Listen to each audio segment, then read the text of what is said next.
તમને આપી વામન ભગવાનને એટલે એક પગ આકાશમાં મૂક્યો, આકાશ લઈ લીધો, બીજો પગ પાતાળમાં મૂક્યો, પાતાળ લઈ લીધો, ત્રીજો પગ પૃથ્વીમાં મૂક્યો એટલે પૃથ્વી લઈ લીધી. 3 ડગલા થયા અને બલિરાજા ને કહે છે કે હજી મારું અડધું ડગલું તમારી પાસે લેવું છે, આપો મને. તમે 3.5 ડગલાનો મને સંકલ્પ કરાવ્યો છે, તો હવે અડધું ડગલું તમે મને આપો.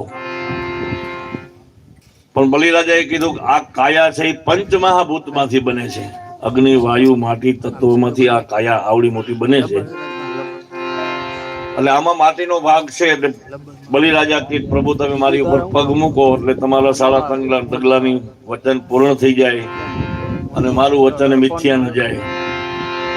એટલે ભગવાને માથે પગ મૂક્યો ને બલિને પાતાળમાં સોંપી દીધા, પાતાળમાં ઉતારી દીધા. પણ બલિરાજા ઉપર ભગવાન વિષ્ણુ વામન રૂપ